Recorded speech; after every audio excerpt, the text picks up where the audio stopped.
She hired a companion so she wouldn't arrive alone. But the one who took her hand was London's most feared CEO in disguise. And today, if she misses a step, 120 children go without tutoring. Why did a billionaire hide his name?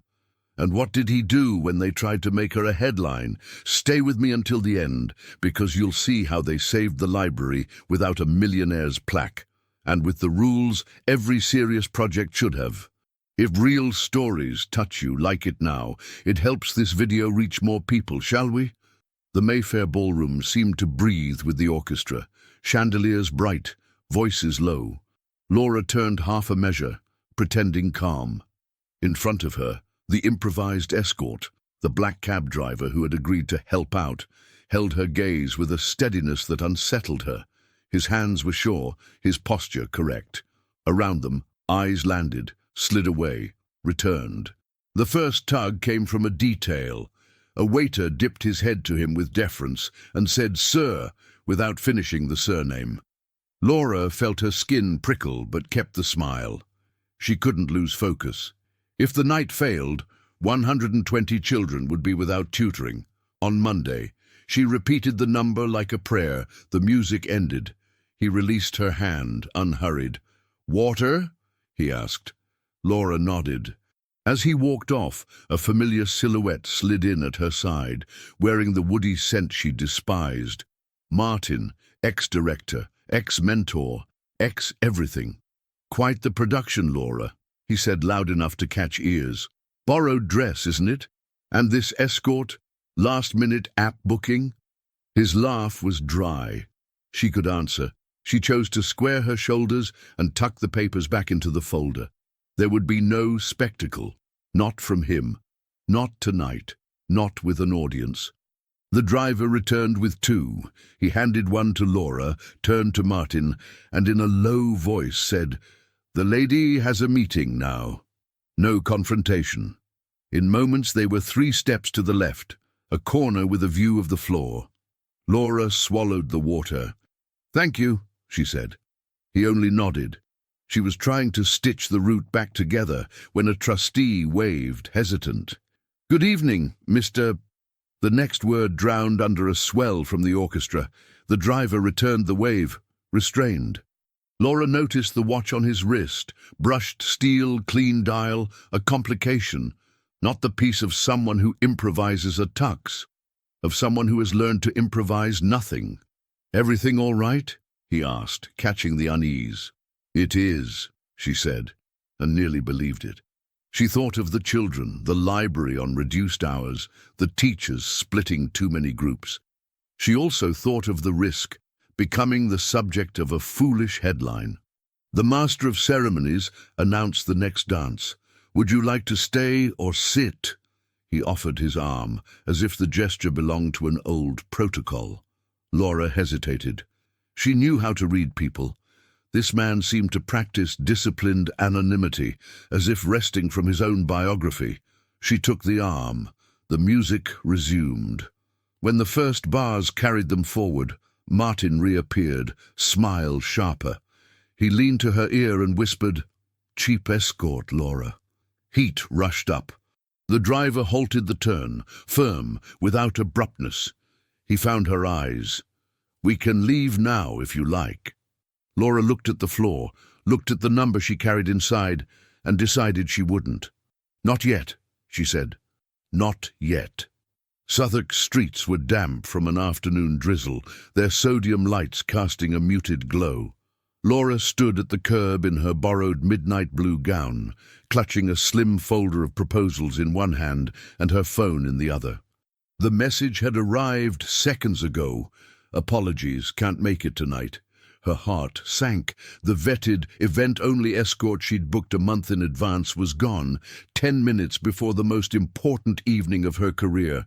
She wasn't looking for romance. She needed an arm for the night, a professional presence to keep her from looking like the lone charity worker who didn't belong in Mayfair's gilded halls. Tonight's gala could secure the funds to keep 120 children in tutoring sessions until next summer.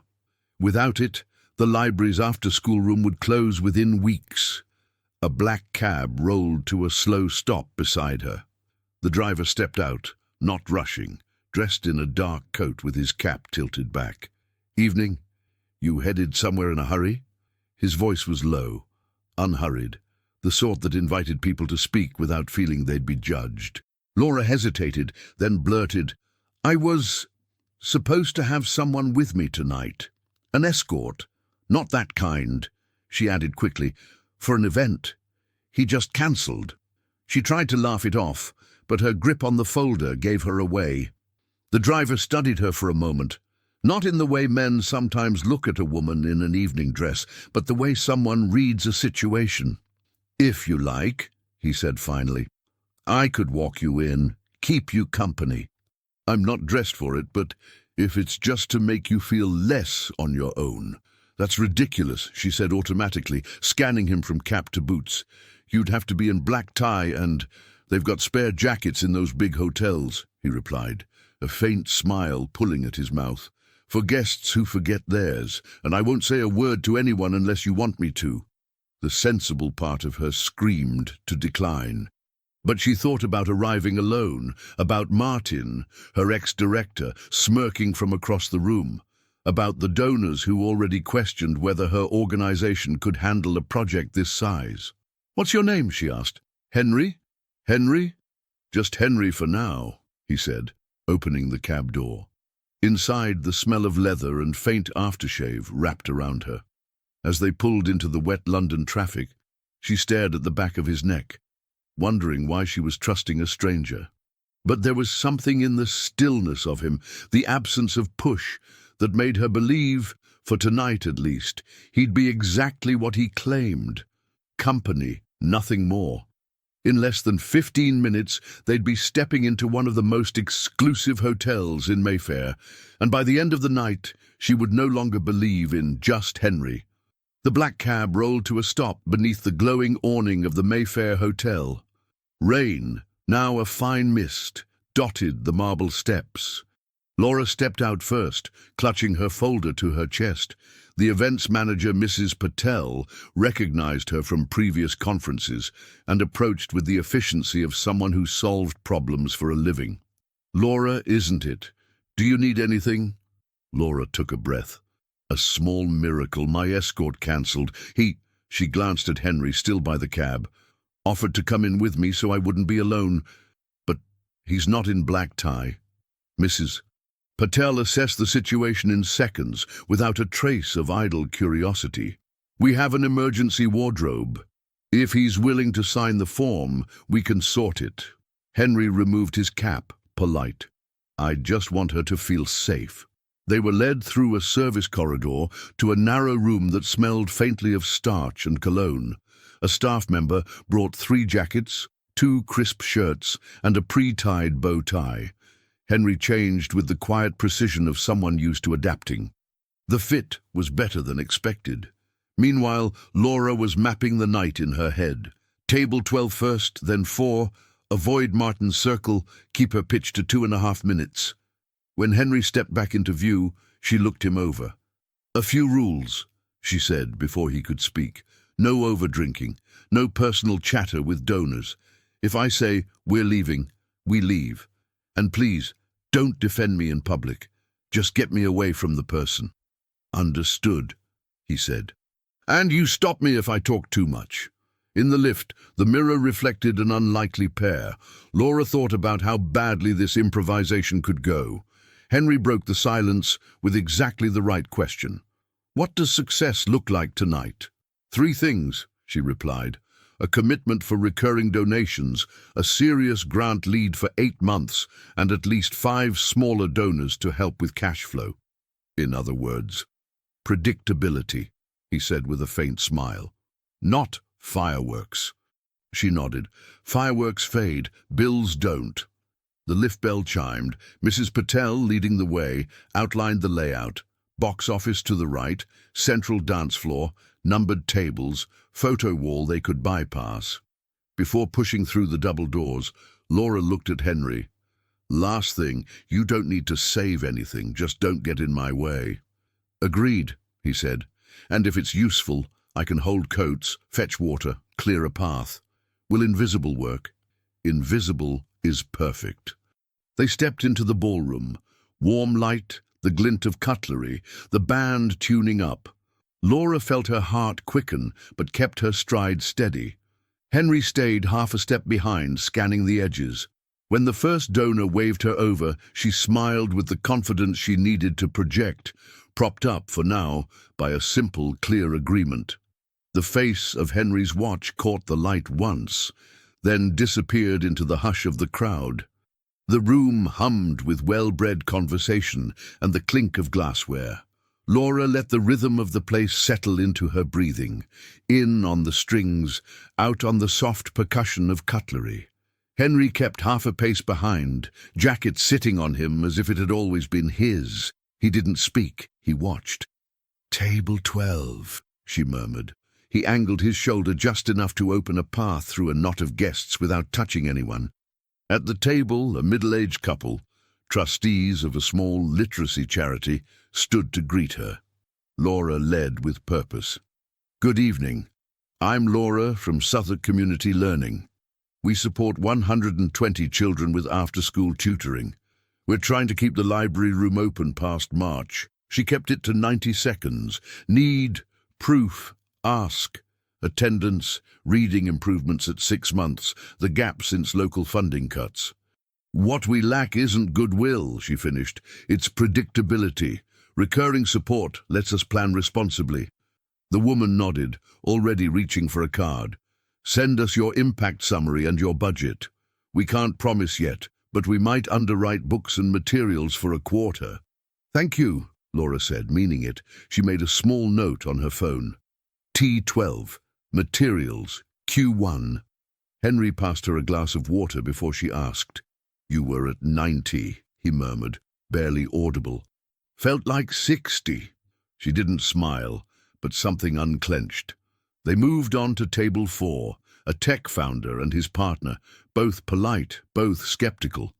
The founder went straight to overheads. Laura didn't flinch. "Admin is 10%.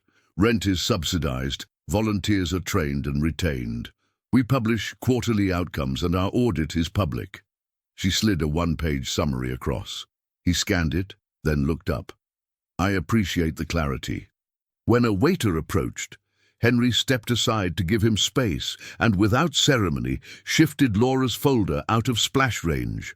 No fuss, no commentary, just small, unshowy competence that let her job be the center. At the edge of her vision, she caught 2 hotel staff clocking Henry and adjusting posture the way people do when rank enters a room. There was no reason for it. She filed the observation and kept talking. A trustee from another table intercepted them in the aisle. "Evening, Mr." he began, checking himself so quickly the pause became the sentence. "Good to see you." Henry's return nod was neutral, the kind of acknowledgement people give when they share a boardroom more often than a dinner table. Laura felt the prickle again. She ignored it. They took a short pause near the balcony doors. Cool air leaked through the gaps. Laura sipped water and watched the band tune. "How many contacts do you need before you call it a good night?" Henry asked. 2 strong leads, 5 smalls, she said. "I have 1 and 2.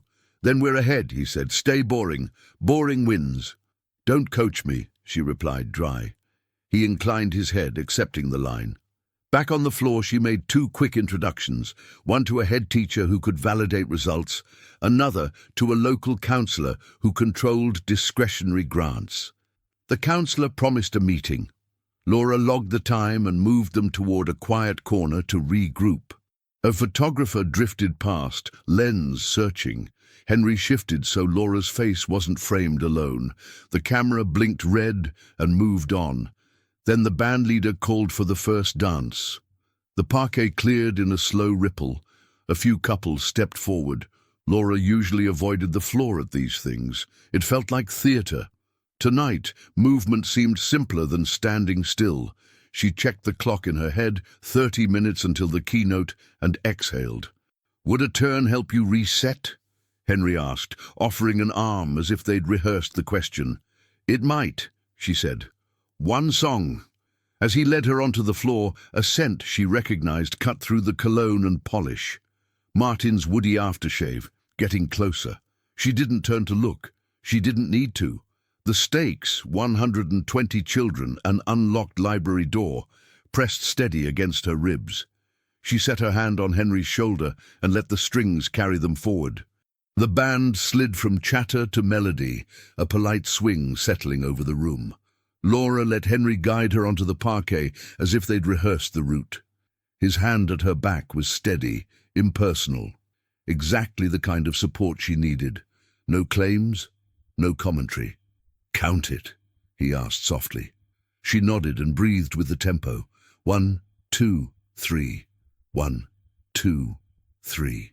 The figures around them became a slow-moving constellation. Trustees, patrons, the familiar faces of people who could change a budget line with a signature. "I don't usually dance at these," she said. "Feels like theatre." "Then let it be a reset," he replied. "A lap round the track before the next meeting." They turned. Her shoulders dropped a fraction. The music gave her something to lean against that wasn't worry. "You asked what success looks like for me," she said. "Or what does it look like for you?" He considered. "A day when no one wants a quote, when I can walk into a room and the temperature doesn't change." She glanced up at him. "You talk like someone who's been the thermostat for a while." "A while," he admitted. "I like driving nights because people talk to the back of the seat, not to a headline. They tell the truth when they think no one's taking notes." "And you?" she asked. "Tell the truth?" "Trying now," he said. "You looked like you were about to carry too much on your own." They passed a couple she knew from a literacy trust. One of them gave Laura a small thumbs up. "Call next week." And she tucked the signal away. The string section brightened. The room smelled of polish and citrus, and the faint iron of rain dragged in on hems. "You're good at disappearing," she said. "It's a skill," he answered, smiling. "Harder than it looks." "Especially in a borrowed tux," she said, unable to stop herself from glancing at his watch. He followed her gaze, then met her eyes evenly, not apologizing and not explaining. "Do you want the truth about that as well?" he asked. "Not yet," she said. "I want to get through tonight without giving anyone a story, except the one about a library that stays open." "Then that's the only story we tell," he said, and his tone made it simple. They moved through a turn, and for a moment Laura forgot the knot in her stomach. She thought of Amira letting herself read aloud for the first time, of Daniel finally keeping track of his math steps, of the after-school room that smelled of glue sticks and second-hand paperbacks. She thought of Monday and the keys in the office drawer and what it would mean to lock that door for good. The song softened toward its ending. A waiter hovered as if to ask for a photo. Henry adjusted their angle so the lens found someone else. Small mercies, invisible aids, then a familiar scent cut through polish and cologne. Woody, overconfident. Martin. She felt him before she saw him. He slid up beside her with a smile sharpened to a point and dipped his head toward her ear. "Cheap escort, Laura," he whispered, voice pitched to prick and travel. Heat rose hard and fast. Henry stopped the turn without jarring her balance, the world settling around their stillness. He didn't look at Martin. He looked at her. "We can leave now, if you like," he said, even and quiet. A private door held open. Laura met his eyes, felt the number she'd been carrying all week, 120, press steady against her ribs. She looked at the circle of donors, the band, the open walkway to table 12, where another conversation waited. "Not yet," she said. "Not yet." The song ended to polite applause. Laura stepped off the floor, with Henry a half-pace to her left, the two of them sliding back into the undertow of chatter and glass. She'd planned the next 10 minutes. A quick hello to the head teacher from Lambeth, then the counsellor by the balcony, then a pass along the buffet where she could breathe and reset. Martin met them there. He materialized beside the platters of salmon and dill, like an item on the menu she hadn't ordered. "Laura," he said. Warm enough to fool the unwary, loud enough to collect an audience. Always admired your courage. Turning up here with... His eyes skimmed Henry, pausing meaningfully on the borrowed tucks, resources as creative as ever. A couple at the chafing dishes looked up. Laura placed her plate down and kept her voice level. "Good evening, Martin. I'm glad you're supporting the cause." The cause, yes. He reached for a spoon he didn't need. "I do wonder about optics, though. Donors like reliability, consistency, someone who can plan ahead." He tilted his head, faux curious. "Who's your friend?" Henry didn't bite. He simply moved a fraction so Laura had a clean line of retreat. "Excuse us," he said, as if he were asking a waiter to pass. "The lady has a meeting scheduled." Martin's smile sharpened. "Of course, wouldn't dream of keeping you, but before you go..." He raised his voice a notch. "Did you know there's a photo wall? Lovely tradition. Couples. Step up, we capture a memory. Perhaps you and..." Laura felt heat in her throat. The wrong answer here created a headline that would eat a week of work. The right answer was dull, flat, unphotographable. "I don't do the wall," she said. "I do budgets." A quiet laugh leaked from someone nearby. Henry didn't smile. He caught a waiter's eye. "Water, please." When the glass arrived, he placed it in Laura's hand, and with the same unshowy competence as before, pivoted them 3 steps out of the spotlight. "Thank you," she said when they were clear. "Trade you," he said. "You tell me the next stop. I keep the route clean. Head teacher by the balcony, then Councillor Parr." She took a sip, let her pulse catch up. "And if he tries that again, I leave the room. I won't feed it." "Good line," Henry said. "We'll hold to it."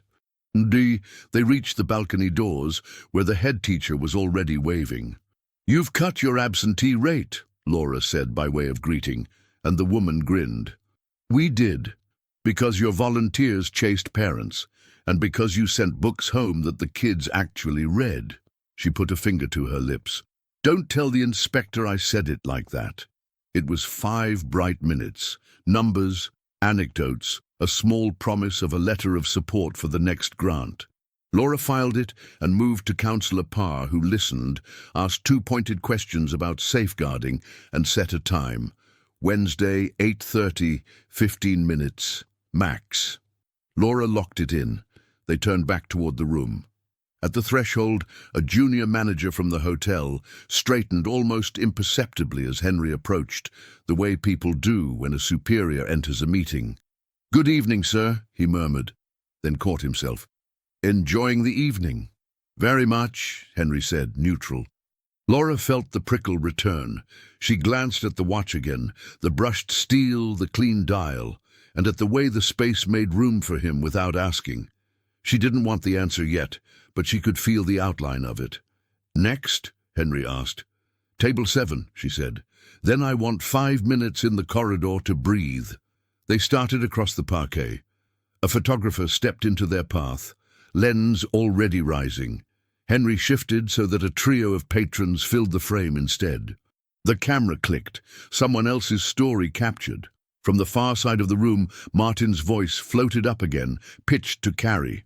Laura refused to turn her head. "Stay boring," Henry said, quiet enough for only her. "Boring wins." She exhaled. "Then let's win." They reached table 7 to find a small cluster of donors finishing their starters. A silver-haired man in a navy dinner jacket rose with the smoothness of someone used to chairing meetings. "You must be Laura," he said, offering a hand. "We've heard good things from St. Bartholomew's." "Then I'll try not to ruin their reputation," Laura said, matching his tone. She gave the compact version again. "Need, proof, ask," adding a line about safeguarding after Councillor Parr's questions. The man's partner, a retired librarian, lit up at the mention of Saturday reading hours. "I could organize volunteers," she said. "We've a whole book group doing nothing but arguing about Victorian poetry." "God save the children," Laura murmured, and they all laughed. As cards were exchanged, a trustee from the Host Foundation drifted by. He slowed when he saw Henry, smile warming into the kind one saves for equals. "Good evening, Mr." The smile flickered. The sentence cut itself short. "Good to see you." A tiny pause sat where a surname should have been. Henry's nod was polite and opaque. Laura felt the now familiar prickle climb her neck. She filed the moment, the way she'd file an unexplained discrepancy in a ledger. Noted, unresolved. They eased away from table 7 and took the corridor she'd asked for. 5 minutes to breathe. The air was cooler here, hotel carpeting soft underfoot, the thrum of the ballroom muffled by doors. A long mirror ran along one wall. Laura caught their reflections side by side and almost didn't recognize the composed woman in blue. 2 strong leads, 3 smalls, Henry said, as if they were tallying an afternoon's errands. "You're on pace." "On pace isn't funded," she replied, but the edge had come out of her voice. She leaned against the wall, phone in her hand, thumbs resting without moving. "I hate the corridor bit. It's the only place I hear myself think." "Then use it," he said. "What are you afraid of if we go back in?" She looked at him, weighing how much truth the moment could hold. "Optics," she said. "If I become the woman with the mystery man, the project becomes a side plot. People love a story more than a pie chart." He nodded once. "If there's a photo, it's with other people in it. If there's a question, it's about your outcomes. If there's a way to leave without creating a scene, we take it. And if there isn't, then we stay boring." She huffed a laugh despite herself. "You're very committed to boredom." "It's underrated," he said. "Especially by people who crave it, but don't know how to get it back." The quiet held. Somewhere down the corridor, a staff door clicked and a trolley squeaked. Laura let her shoulders drop and for a few seconds simply stood. "Can I ask you something without opening a can?" she said finally. "You can ask," he said. "That watch, the way the junior manager straightened, the trustee who forgot your surname like it was a secret." She kept her eyes on the carpet pattern. "Are you going to cost me this night?" "No," he said. No protest, no explanation, just the word.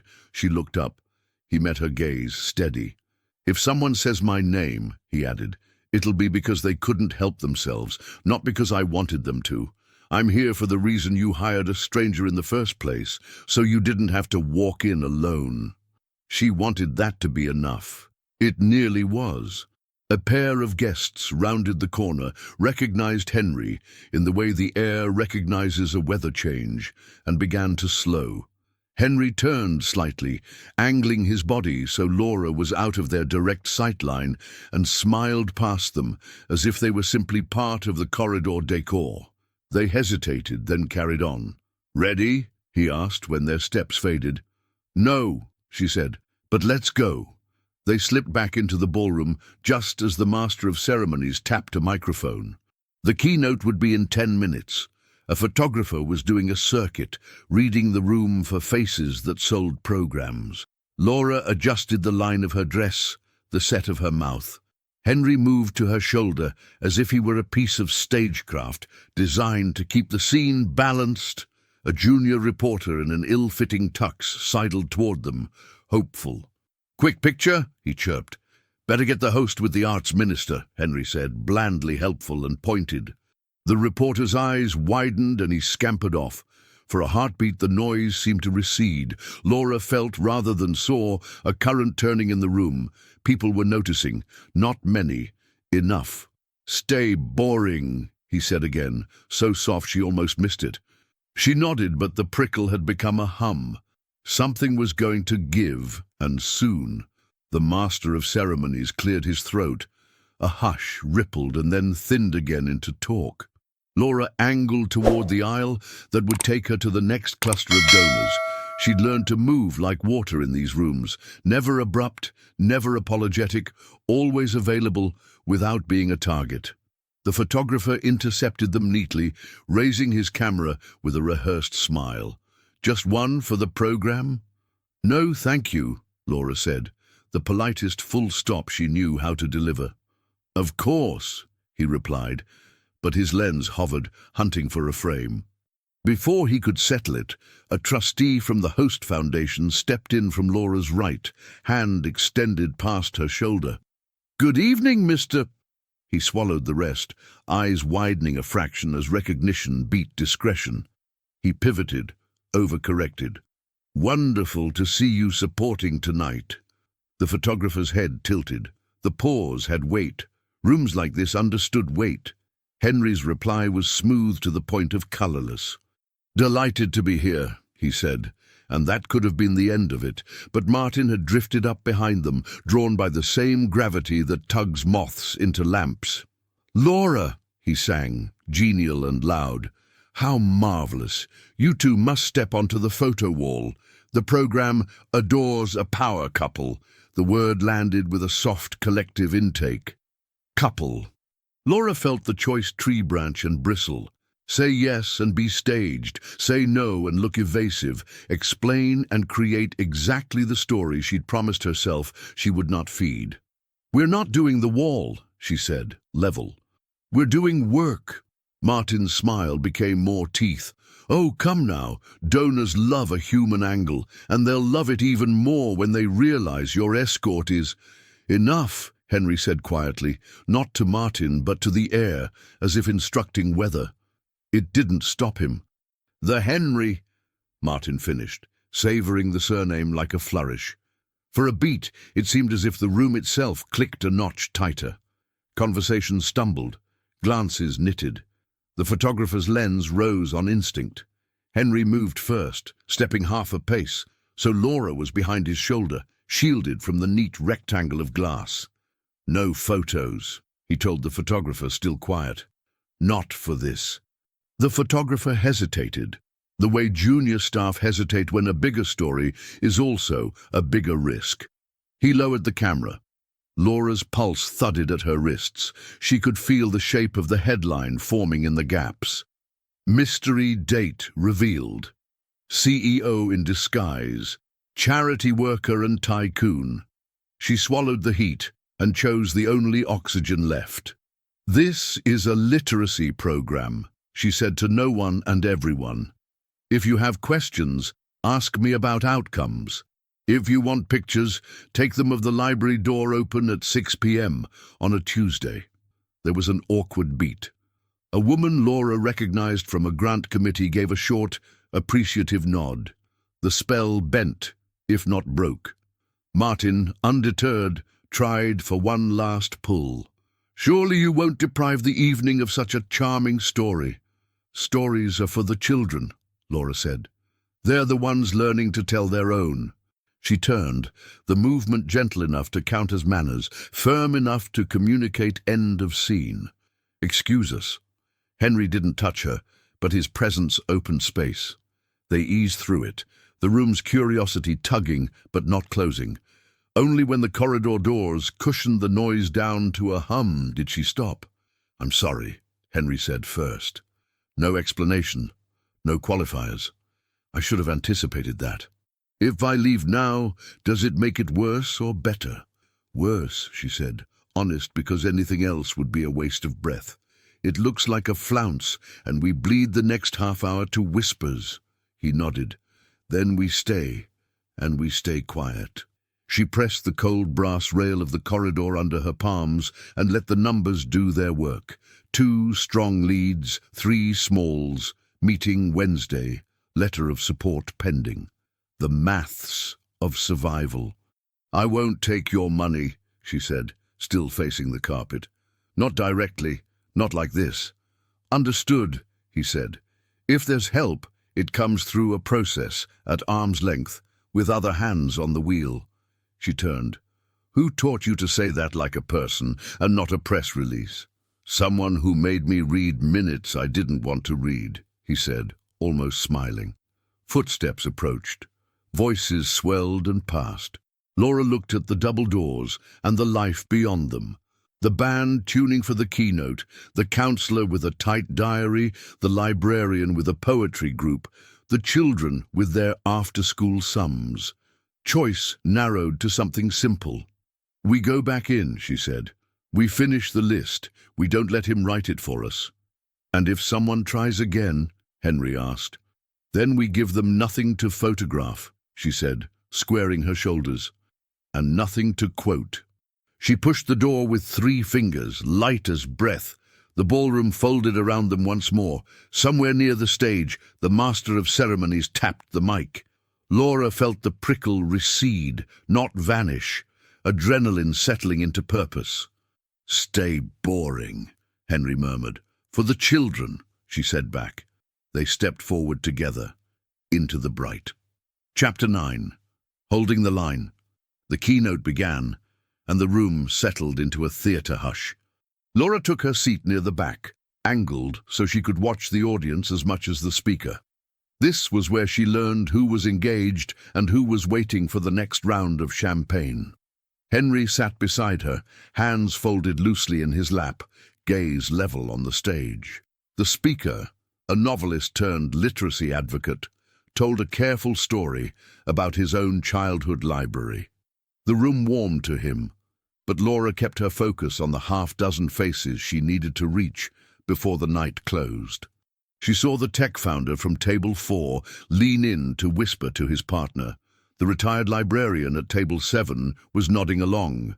Martin, 2 rows ahead, had his phone under the table, thumb scrolling. She ignored him. When the applause came, Laura rose before the chairs stopped shifting. 15 minutes before dessert, she murmured to Henry. That's our window. They moved in a slow, deliberate circuit. First stop, a solicitor from an education trust, already halfway out of her seat. Laura met her with a warm but compact pitch, ending with a specific ask, a meeting to explore a 3-year pledge. The solicitor hesitated, then smiled. "Email me tomorrow morning," she said. "Let's see what's possible." One more tick in the column. At the edge of the dance floor, Laura spotted the grant committee member who'd nodded earlier. She thanked her for attending and spoke plainly. "You know the numbers. You know what closure looks like." The woman's mouth tightened. "I do. And I don't want to see that." She promised to push the proposal through to the next review. Henry kept them moving, never rushing but never allowing them to be pinned in idle talk. He refilled her water without asking, adjusted his position so she could speak without craning around him, and occasionally intercepted a stray conversation with a few polite, neutral sentences that bought her time. They were halfway to the balcony when a donor couple stopped them. New faces, curious but guarded. "We've heard about your program," the man said, "but also this evening's little revelation." Laura didn't flinch. "The library serves 120 children," she said evenly. "It's open 3 days a week. If we don't secure funding, those doors close. That's the only revelation worth repeating." The woman studied her for a moment, then nodded. "Send us the budget," she said. As they walked away, Henry murmured, "You just closed the door on that headline." "It'll open somewhere else," Laura replied, "but maybe not before I finish the list." By the time dessert was served, she had 4 strong leads, 5 small donors, and a confirmed meeting with Councillor Parr. Enough to keep the lights on for a few more months, enough to breathe. When the final toasts rang out, Laura didn't linger. She collected her coat, thanked Mrs. Patel quietly, and stepped into the cool night. Henry fell into stride beside her. "You held the line," he said. "I had to," she answered. "Some stories don't get told tonight." They reached the cab. Before opening the door, she looked at him for a long second. "Whoever you are, thank you for being invisible." Henry's mouth curved, just slightly. "For now," he said. And then he drove her into the London dark. Monday began with rain on the office window and a to-do list that looked like a dare. Laura sent her thank yous, filed business cards, and opened a clean document titled Next 90 Days. At 0912, her phone rang. "Anita Shah, program officer at Barrowfield Foundation," the voice said, brisk but not unfriendly. "We'd like to set up a site visit. Blind review. No names on our side you need to worry about. Thursday at 10? "Thursday works," Laura said, pen already moving. "You'll want safeguarding, DBS, complaints, data retention, volunteer training, procurement, last audit, and outcomes." Reading progress by term, attendance and escalation logs, Anita added. And a current budget. Will be 3, me, finance and safeguarding. A text arrived a minute later from an unknown number she now knew. Independent review team will contact you. I won't be in the loop. H. She typed back 2 words. Noted, thanks, and left it there. She spent the next 2 days making the familiar presentable. She re-tabbed spreadsheets, printed the safeguarding flowchart, refreshed wall displays where felt-tip posters had faded. She met with volunteers. Bring your DBS cards on Thursday. No scripts, be yourselves. She rang Councillor Parr's office to confirm Wednesday's 15-minute slot. We'll need a letter confirming matched funding is possible, even if in principle, she said. The assistant promised to try. On Wednesday at 8:30, Laura sat across from Parr and his diary. She kept it clinical. Outcomes achieved, where council money had previously landed, what an 18-month bridge might prevent. We cannot underwrite everything, Parr said, but discretionary could meet up to 20%, contingent on independent funds. He tapped the desk. Bring me the foundation's term sheet and we'll draft a letter. She left with the scent of instant coffee in her coat and hope folded into the lining. Thursday, Anita arrived with 2 colleagues. A finance officer with neat handwriting and a safeguarding lead who carried a notebook the way some people carry a shield. They didn't waste time. Walk us through arrival to pickup, Anita said. Laura showed the entry book, the sign-in process, the cupboard of locked phones, the color-coded book levels. The safeguarding lead stopped at the notice board and read the policy without skimming. When did you last run training? She asked. January, Laura said. Refreshers in April. This term's is booked for late May. DBS spot checks? Quarterly, Laura replied, pulling a sheet. In the classroom, 2 volunteers read with Amira and Daniel. The room smelled of glue sticks and paperbacks. He hated chapter books, Daniel's granddad told Anita quietly, permission form already signed. Now he bargains for 1 more page like it's bedtime currency. Finance took the budget apart and put it back together. Admin at 10% is lean, he said. Ring-fence book spend. Add a second sign-off for purchases over $500. Publish your monthly management accounts to trustees, even if they're ugly. We don't have trustees, Laura said. We're a community association with a committee. Then formalize a governing committee, he replied. Add an independent treasurer. Minutes, actions, follow-up. Anita listened, then asked the only question Laura feared. If we fund, will you grow? No, Laura said. We'll stabilize. No new sites, no new age groups, just doors that stay open and staff we don't burn out. Good answer, Anita said, and for the first time allowed herself a quick smile. Our model would be an 18-month bridge, quarterly RAG updates, public outcomes each term. Matched funding at 20%, council or local donors. No naming rights. We won't touch your children's stories for publicity. Laura nodded. Agreed. They finished in the office with policy checks and a look at the complaints log, one about snack choices, one about rain in the corridor. The safeguarding lead closed her notebook. You're not perfect, she said, but you're honest. That's rarer than you think. By late afternoon, Anita stood in the doorway. Give us 2 weeks for committee, she said. You'll hear either way. When they left, the building felt bigger, as if air had got in where panic had been. Laura sat at the desk and drafted a 1-page How We Measure Impact for the website. Plain language, no gloss. She scheduled an email to small donors. What last night achieved, what still needed doing, no mention of the ballroom.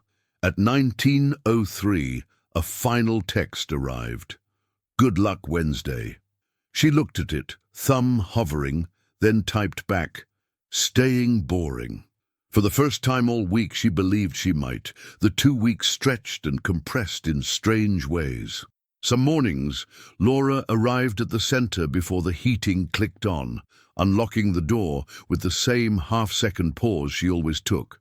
Half habit, half superstition. She kept the children's schedule unchanged. 3 afternoons, Tuesday through Thursday, tea at 4, reading groups until 5:30. It was the routine that kept everyone steady, including her. She didn't mention the foundation's visit to the volunteers, not beyond the practical follow-ups. New treasurer joining in June, she told them one Thursday. 2 signatures on checks from now on. Nothing else changes. Emails trickled in from the donors she'd met at the gala. The retired librarian sent a list of weekend volunteers and insisted she could cover the poetry corner herself. The tech founder's assistant scheduled a budget review for late May.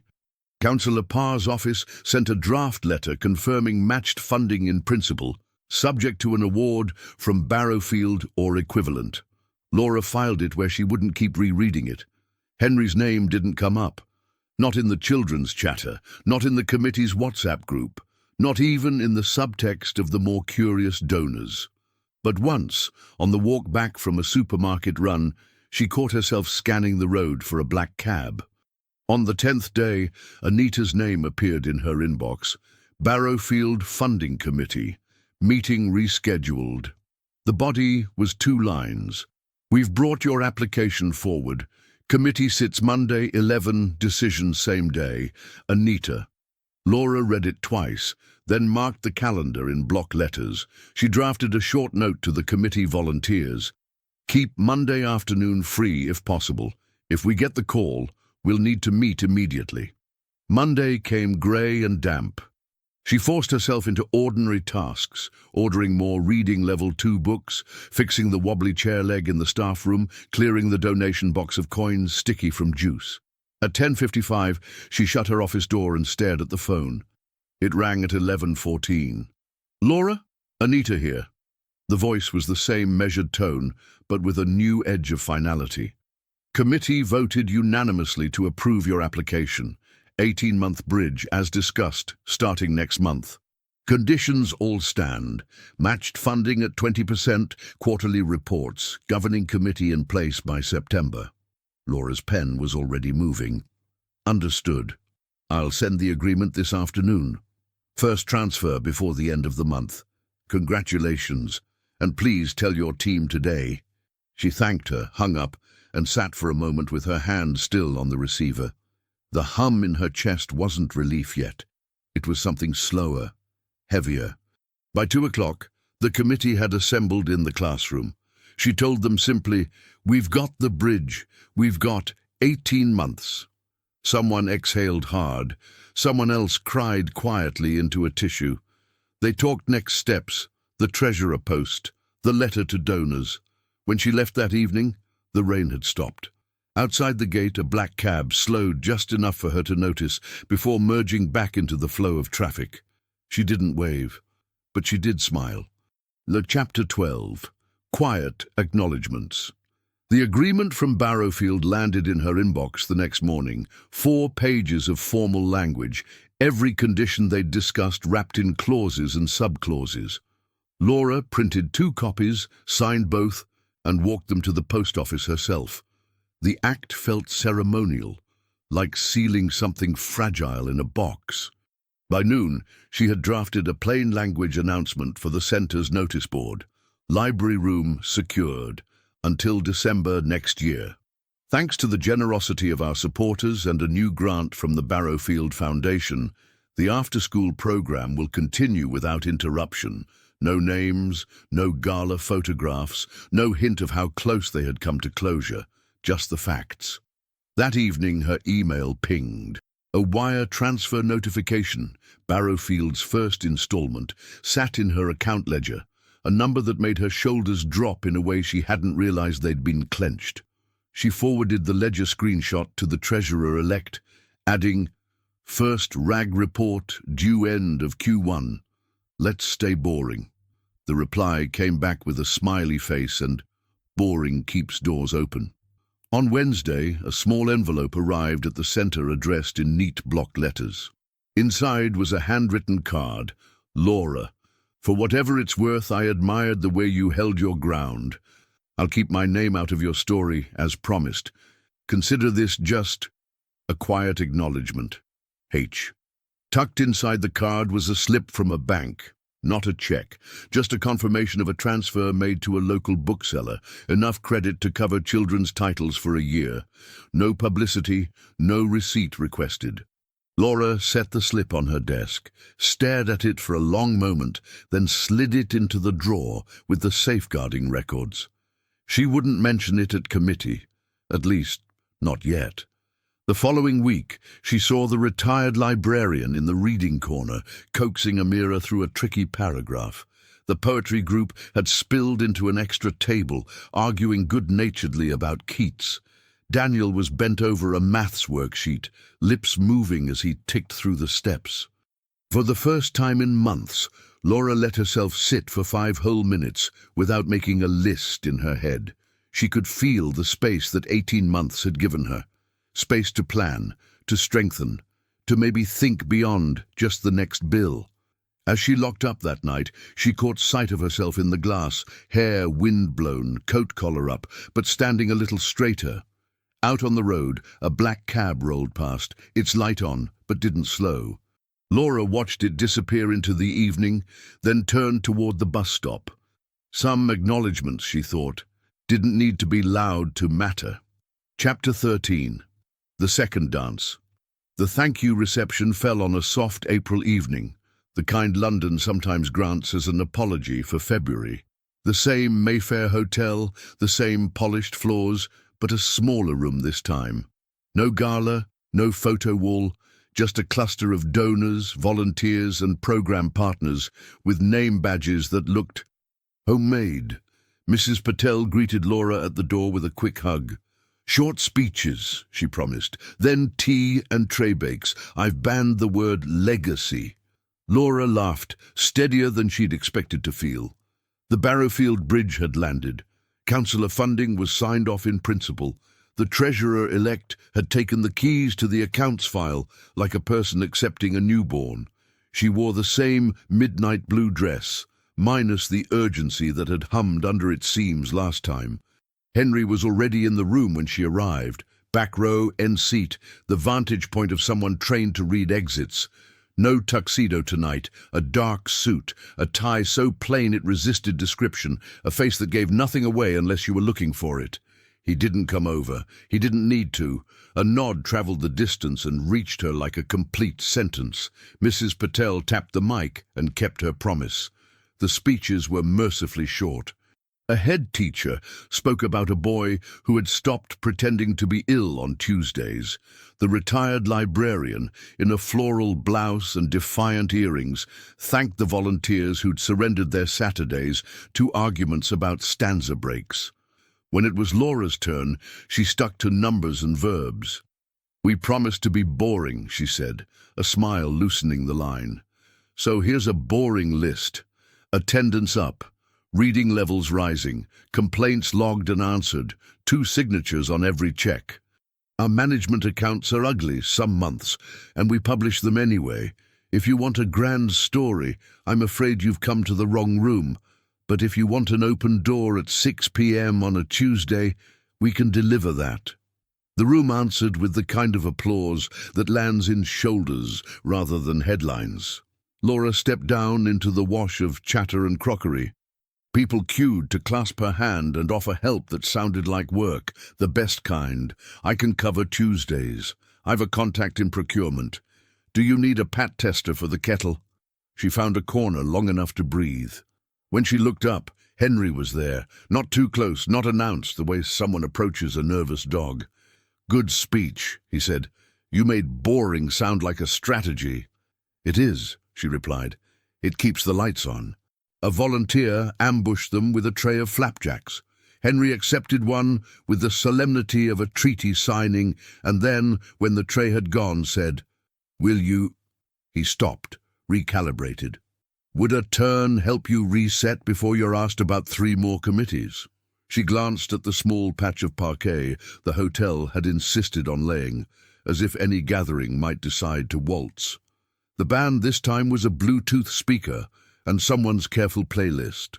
A quietly ridiculous idea then, perhaps that was why it felt manageable. "1 song," she said.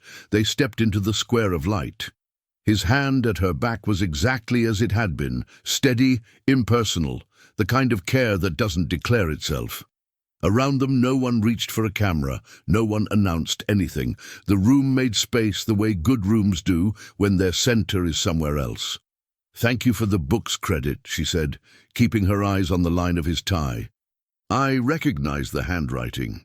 "You weren't meant to," he said, "but I'm glad it'll disappear into dog-eared paper." They moved without ornament.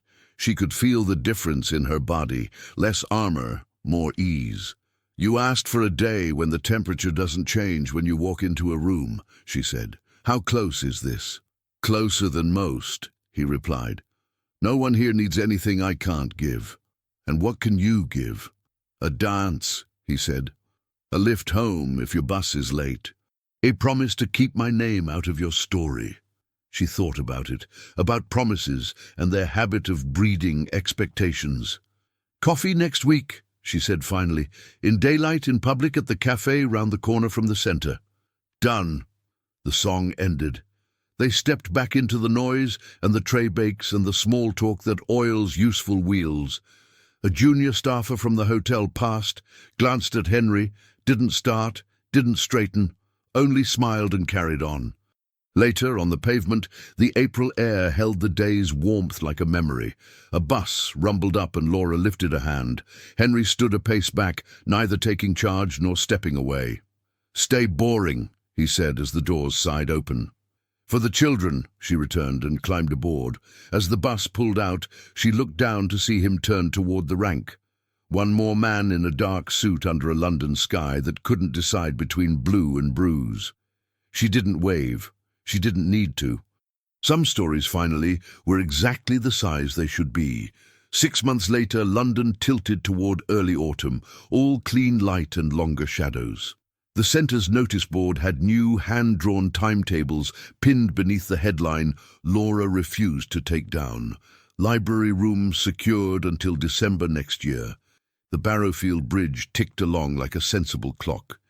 A treasurer signed off purchases over $500 with a cautious flourish.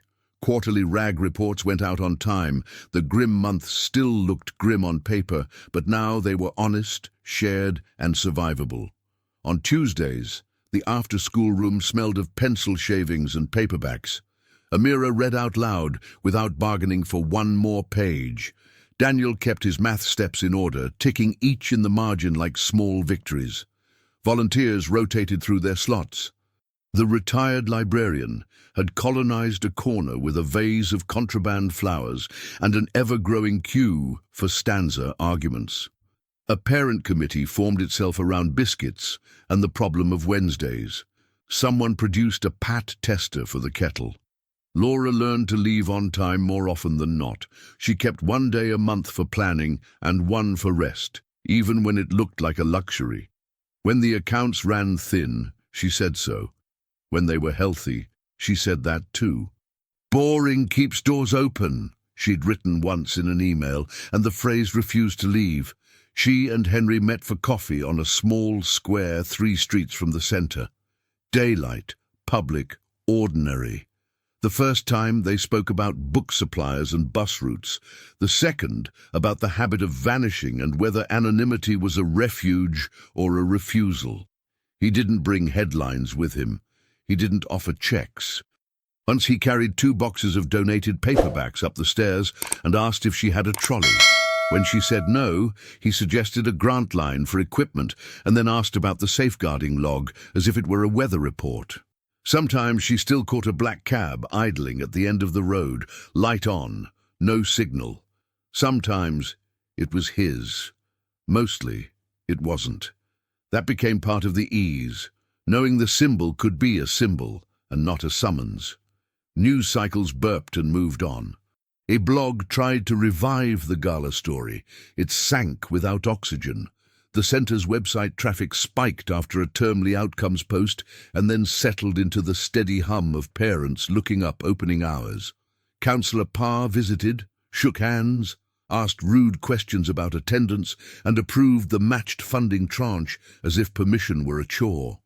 On a Thursday in September, the lights flickered and the room went dim. Someone at the council had tripped a breaker 2 streets over.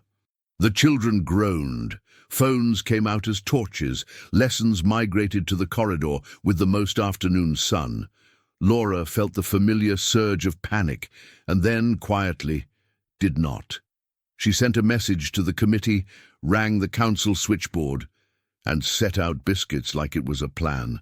The power returned before the tea went cold. That evening, locking up, she saw a dark suit pause on the pavement and then walk on. No wave, no need. The door snicked shut behind her with the solid sound of something doing the job it was made to do. What remained was small and sufficient. A library open at 6 p.m. on a Tuesday. A ledger honest enough to be dull. A room where a dance could be a reset, not a headline. If there was a story people wanted, let them write their own. This one would keep its size. If this story showed you that real impact is made with boundaries, transparency, and ordinary people, tell me which part resonated with you the most. Like it, share it with someone who loves good true stories, and subscribe so you don't miss the next one. Turn on the bell and answer here, which city, country are you watching from? I want to see how far this library reaches.